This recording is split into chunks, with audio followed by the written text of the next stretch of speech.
নমস্কার বন্ধুরা, ঘড়িতে এখন সময় সকাল ৮টা।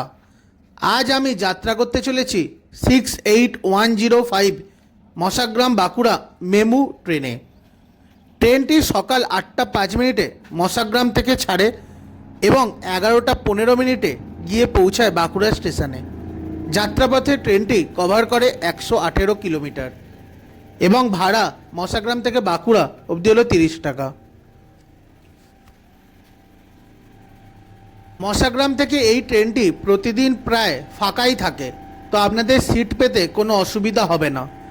কিন্তু ট্রেনটি যত আগে যেতে থাকে ভিড় খুব বেশি হতে থাকে। ট্রেনটির মধ্যে বাথরুমও রয়েছে মহিলাদের জন্য সেপারেট কামরা।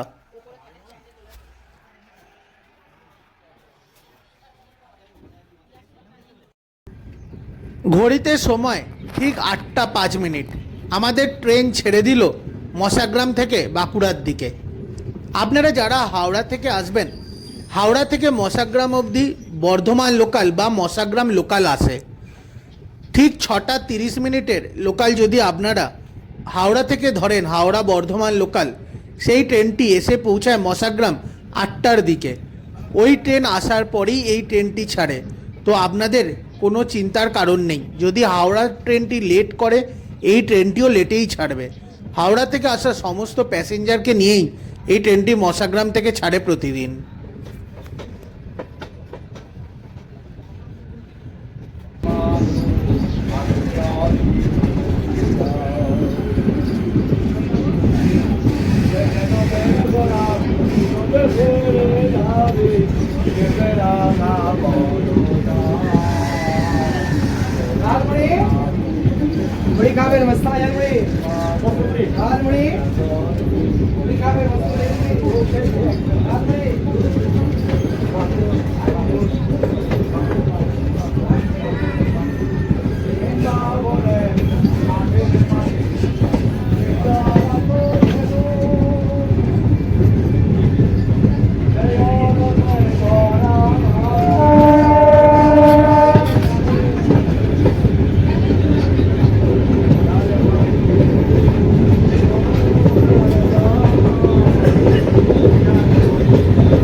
আমাদের ট্রেন এসে পৌঁছালো যাত্রাপথের প্রথম স্টেশন মোস্তাফাচক। ট্রেন একদমই টাইমেই রয়েছে। আর স্টেশনটি একদমই দেখুন ধান জমির মাঝে অবস্থিত, একদমই ফাঁকা পুরো। একটা শেড রয়েছে শুধুমাত্র। এটা একটাই প্ল্যাটফর্ম। ট্রেন এখান থেকেই একটা লাইনই সিঙ্গেল লাইনের মাধ্যমে আসে। এই গোটা রুটটায় ডবল লাইন শুধুমাত্র দুটো জায়গাতেই রয়েছে, সেখানেই শুধুমাত্র up and down train interchange করে। এটা সিঙ্গেল লাইন, একটাই প্ল্যাটফর্ম। দেখুন এই স্টেশনে টিকিট কাউন্টারও নেই।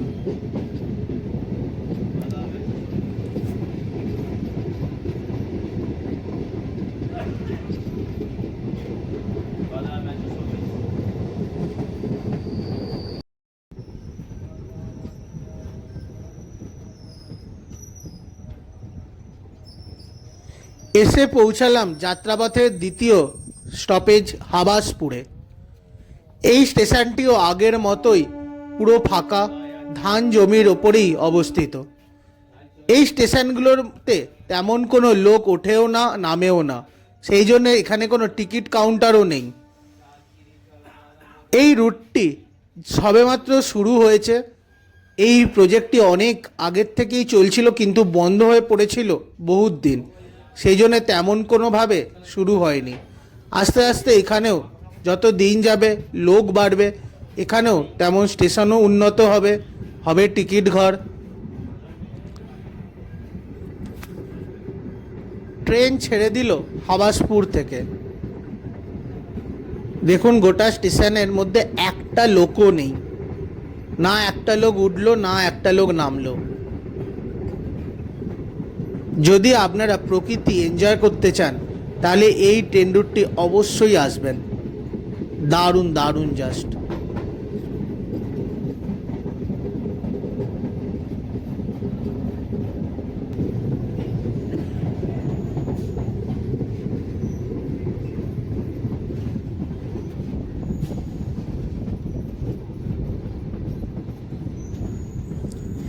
আমরা এসে পৌঁছালাম যাত্রাপথের তৃতীয় স্টপেজ গ্রাম দাঁতপুর।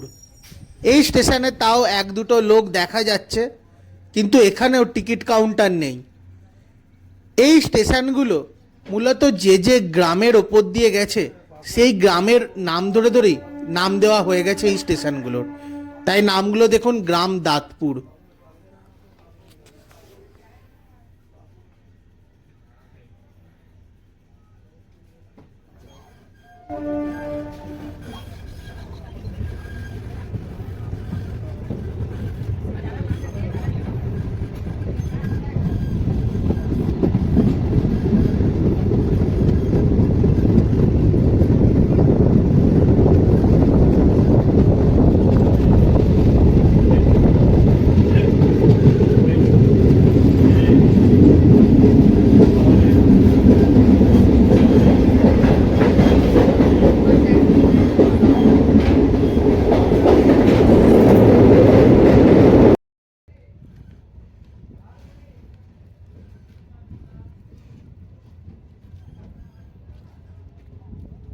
ঘড়িতে এখন সময় সকাল 8:30।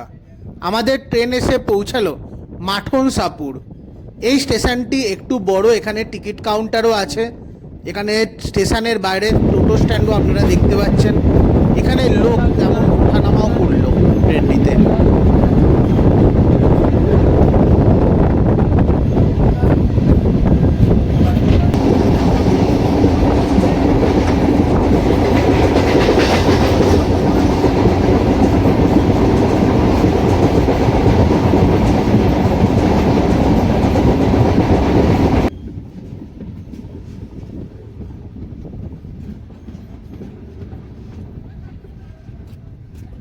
আমাদের ট্রেন এসে পৌঁছালো যাত্রাপথের পরবর্তী স্টেশন বোকরাতে।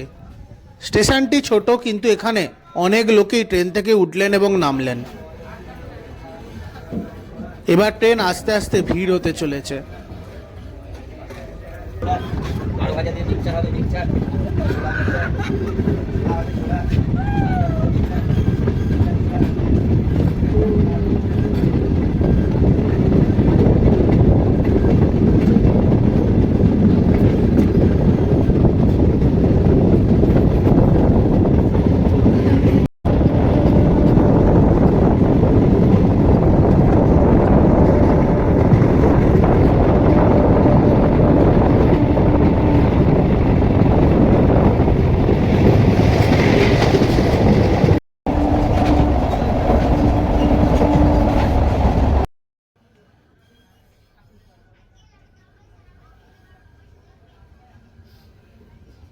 আমাদের ট্রেন এসে পৌঁছালো তার পরবর্তী স্টপেজ রায়নগর।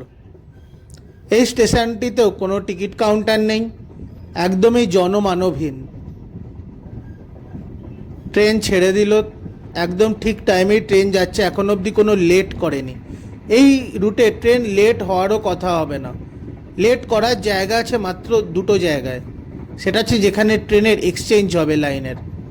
বাকি তো এটা পুরো সিঙ্গেল রুট, সামনে কোনো ট্রাফিকও নেই, তো লেট হওয়ার কোনো কথাও নেই এই রুটে। সেই জন্য আপনারা যারা হাওড়ার থেকে বাঁকুড়া আসবেন তারা খড়গপুর লাইনটিকে অ্যাভয়েড করে এই লাইনে আসতে পারেন। আমাদের ট্রেন এসে পৌঁছালো যাত্রাপথের অন্যতম স্টেশন সেহেরা বাজার। এই স্টেশনটি একটু বড়। এখানে টিকিট কাউন্টার থেকে আরম্ভ করে পানীয় জলের ব্যবস্থা, বসার জায়গা সমস্ত কিছুই রয়েছে। এখানে ট্রেনের স্টপেজ রয়েছে 3 মিনিট। পূর্ব বর্ধমানের বিখ্যাত স্টেশন হলো এই সেহেরা বাজার। সেহেরা বাজারে রয়েছে এক বড় রকমের বাজার, যেখানে প্রতিদিন দূর দূরান্ত থেকে মানুষ সবজি কিনে নিয়ে গিয়ে বাঁকুড়া, বর্ধমান বা হাওড়ার দিকে নিয়ে যান। আবার এখানে চাষিরা তাদের সবজি নিয়ে আসেন বিক্রি করার জন্যে। তো সেহেরা বাজার থেকে প্রচুর পরিমাণে মানুষ শাক সবজি নিয়ে এই ট্রেনে তুলল, এবং যারা বিভিন্ন জায়গা থেকে সবজি নিয়ে এসেছিল তারাও এখানে নামালো। তো এই জন্যে ট্রেনটি এখানে 5 মিনিটের বেশি দাঁড়ায়।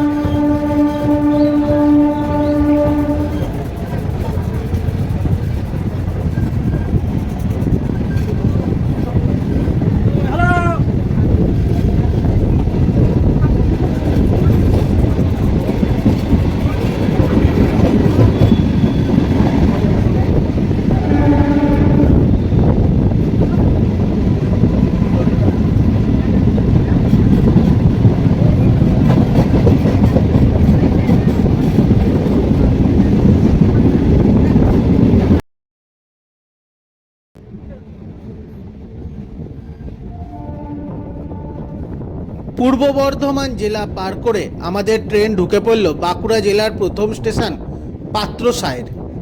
পাত্রসায়ের বিখ্যাত তার টেরাকোটা শিল্পের জন্য। এখানে রয়েছে রঘুবীরা টেম্পল এবং কালাঞ্জয় শিবা টেম্পল।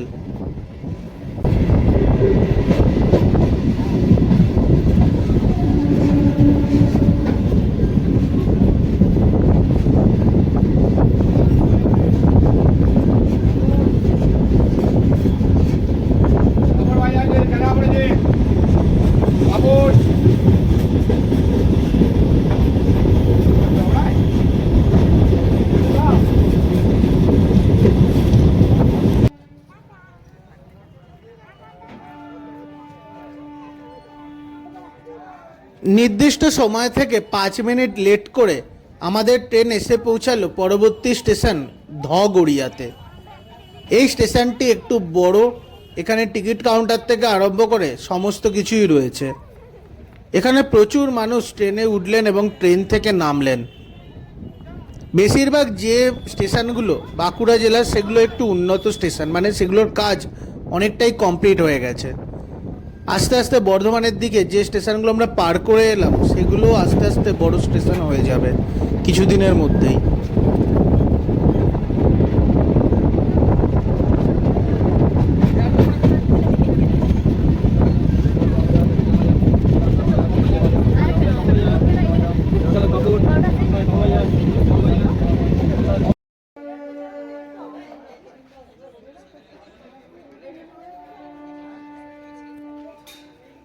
আমাদের ট্রেন এসে পৌঁছালো তার পরবর্তী স্টেশন ধানসিমলাতে।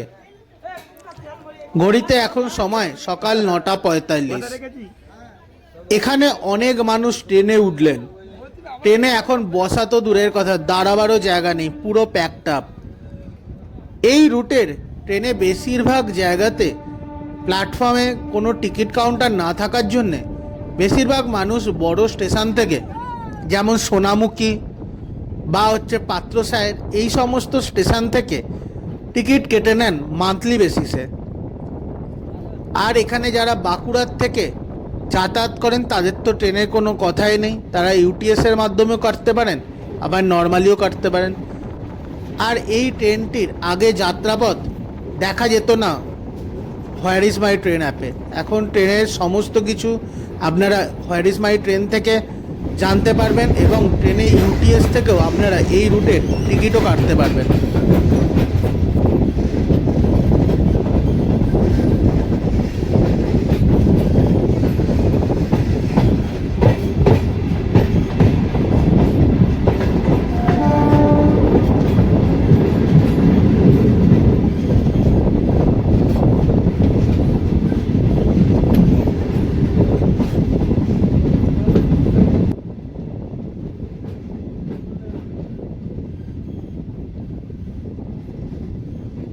আমাদের ট্রেন এসে পৌঁছালো যাত্রাপথের অন্যতম স্টেশন সোনামুখীতে। এখানে ট্রেনটির স্টপেজ রয়েছে 5 মিনিট। এখানেই একমাত্র ডবল লাইন দেখা যায়, বাকি সমস্ত জায়গাতেই হচ্ছে সিঙ্গেল লাইন। সোনামুখী বাঁকুড়ার একটা অন্যতম জায়গা। এখান থেকে আপনারা নেমে বাস ধরে আধ ঘন্টা থেকে 45 মিনিটের মধ্যে পৌঁছে যেতে পারেন বিষ্ণুপুর। রয়েছে এখানে টেরাকোটার মন্দির। এখানে তেমন কোনো লোক ট্রেনে উঠলেন না, কিন্তু প্রচুর পরিমাণের লোক ট্রেন থেকে নামলেন এখানে।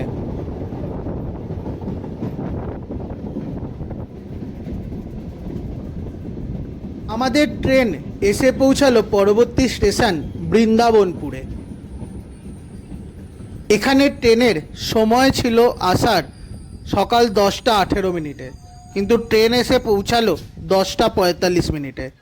এখানে ট্রেন অনেকটাই লেট করে দিয়েছে।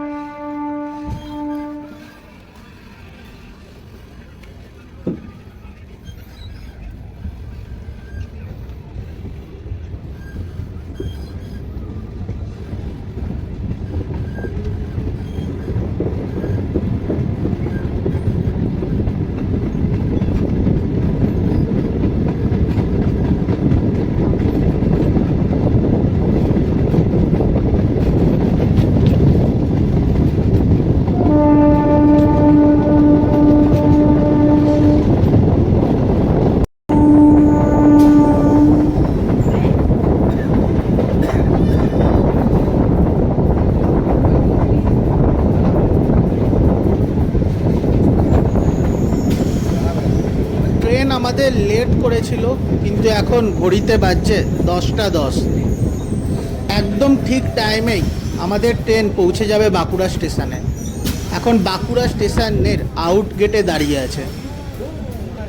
এখানে সাউথ ইস্টার্ন সাইড থেকে আসা খড়গপুর পুরুলিয়া লাইনের ট্রেন এবং মশাগ্রাম বাঁকুড়া লাইনের ট্রেন এসে মেলে। এখানে সামনে একটা গেট আছে, ওই গেটটা বন্ধ থাকে। এদিক থেকে যখন ট্রেন যায় তারপর লোকো পাইলট গিয়ে ওই গেটটা ওপেন করে, তারপর ট্রেনটা চালিয়ে নিয়ে যায়।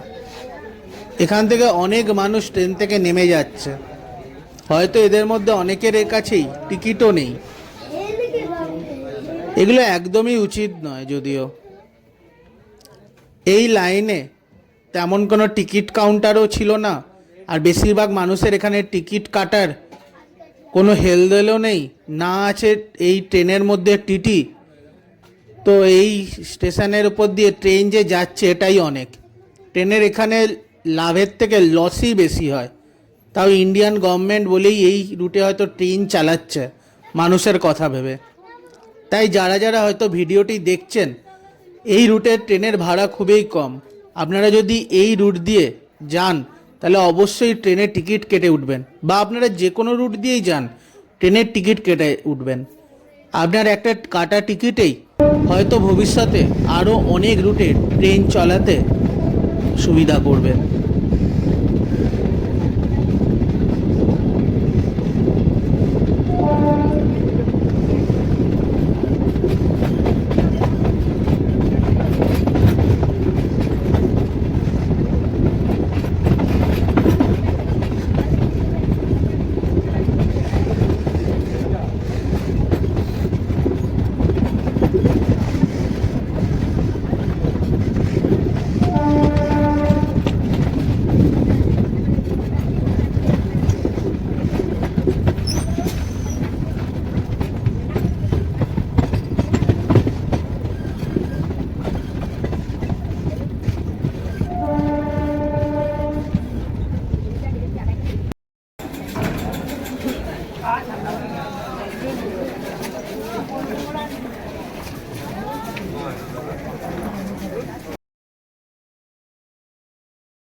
একদম নির্দিষ্ট সময় 11টা 15 মিনিটে আমি নেমে গেলাম বাঁকুড়া স্টেশনে। ট্রেনটি মাঝখানে লেট করলেও একদমই কারেক্ট টাইমে ঢুকিয়ে দিয়েছে বাঁকুড়া স্টেশনে। আজকের ভিডিওটি কেমন লাগলো আপনারা অবশ্যই কমেন্ট বক্সে জানাবেন। খুব তাড়াতাড়ি নিয়ে আসতে চলেছি আরও একটি ট্রেন রুট। এই ট্রেন রুটের মাধ্যমে আপনারা হয়তো অনেক অজানা গ্রাম দেখলেন। আপনাদের মতামত অবশ্যই জানাবেন এবং ভিডিওটি ভালো লাগলে চ্যানেলটিকে সাবস্ক্রাইব করে পাশে থাকবেন। আপনাদের একটা সাবস্ক্রাইবেই মোটিভেট জাগায় পরবর্তী আরও অনেক সুন্দর সুন্দর ভিডিও বানানোর জন্য। তাই পরবর্তী ভিডিও আসা অবধি আপনারা অবশ্যই ভালো থাকুন আর বেঙ্গল নমেডিক যাত্রীর সাথে থাকুন। ধন্যবাদ।